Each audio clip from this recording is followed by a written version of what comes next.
రైతులకు కరెంటు కోతలు ఉన్నాయంటూ బీఆర్ఎస్ నాయకులు లేనిపోని అపోహలు సృష్టిస్తున్నారని ఉమ్మడి కొండపాక మండల ఏఎంసీ చైర్మన్ విరుపాక శ్రీనివాసరెడ్డి మండిపడ్డారు. ముఖ్యమంత్రి రేవంత్ రెడ్డి నాయకత్వంలో కాంగ్రెస్ ప్రభుత్వం రైతు సంక్షేమానికి అనేక కార్యక్రమాలు చేపడుతుందని చెప్పారు. ఎండాకాలాన్ని దృష్టిలో పెట్టుకుని రైతులకు 14 గంటల కరెంటు అందించేలా చర్యలు తీసుకుంటున్నామని తెలిపారు. సిద్దిపేట జిల్లా కుకునూరుపల్లి మండలం మేదినీపూర్ గ్రామంలోని సబ్స్టేషన్ వద్ద బీఆర్ఎస్ నాయకులు చేపట్టిన ధర్నాపై కాంగ్రెస్ నాయకులు స్పందించారు.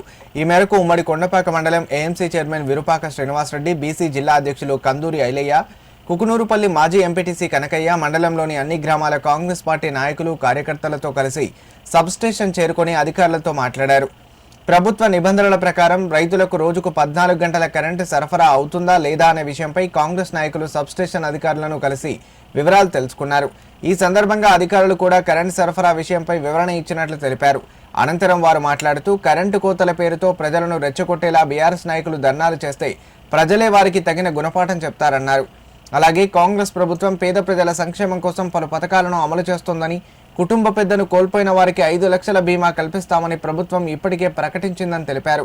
ఈ కార్యక్రమంలో కాంగ్రెస్ పార్టీ మండల నాయకులు రెడ్డమైన రవీందర్, ఎల్లు శ్రీనివాసరెడ్డి, రవి, రవీందర్, సంతోష్ రెడ్డి, లక్ష్మణ్ తదితరులు పాల్గొన్నారు.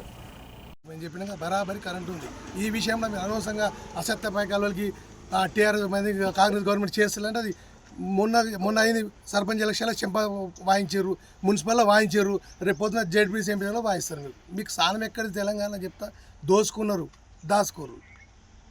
ఇలా కాళేశ్వరం ప్రాజెక్టు 1000 కోట్లు దాచుకోరు. మీరు ఇలా దానివల్ల ఏమో ఉపయోగం వచ్చిందా తెలుసు మీకు? ఇలా వేములగట్టు, బంజారపల్లి, ఏడిగడ్డ, కిష్టాపూర్, ఎర్రవల్లి, సింగారం, పల్లిపాడు ఇలా గజ్వేల్ హెడ్ క్వార్టర్లో కూలిపోతురు. దీనికి ఎవరు కారణం? మాజీ ముఖ్యమంత్రి సీఎం కేసీఆర్ కారణం. మీకు అన్నీ తెలుసు. ఇలా అనవసరమైన 20 టీఎంసీలు సరిపోదని 51 టీఎంసీ వేసి ఇలా రైతులను ఉసురు తగ్గుతుంది. మీకు రైతుల యాద గుంజుకొని కేసీఆర్ అనుకోవచ్చు, కానీ నీకు బరాబరి మల్లన్ సార్ రైతుల ఉసురు నీకు తగ్గుతుంది. ఇది 100% రైతు చూసుకొని. ఎందుకంటే ఒక రైతు బాగుండాలి, ఒక రైతు క్షేమంగా చేయాలి. కానీ మీరు రైతును పుస్తదంపిరు. మీరు ఇది ఒక్కటి మీరు మాట్లాడుకోవాలి. నేను పెద్ద లీడర్ మాట్లాడేది కాంగ్రెస్ డౌన్. కాంగ్రెస్ ఏం చేసింది? ఇలా పేద ప్రజలకు న్యాయం చేస్తుంది. ఇలా అర్థమైందా? మీ మీ మాజీ సీఎం నాగలు దున్నిండా లేకపోతే నాటేసిండా? మా సీఎం ఇలా బరాబరి దున్నిండు, రైతు కుటుంబంగా వచ్చిండు. అది తెలుసు. ఏ వరి పంటకు కానీ ఏ పంటకు ఏ మందు కొట్టాలని తెలుసు. నీకు తెలుసా? తెలిసి మాట్లాడాలి, వాస్తవం తెలుసుకోవాలి. సఫిషియెంట్ గారికి ఎందుకు వచ్చారు? ధర్నా చేసిరు. దేనికోసం చేసిరు? మీ కాన్సెప్ట్ ఏంది? కరెంటు బరాబరిస్తుందిగా 14 గంటలు.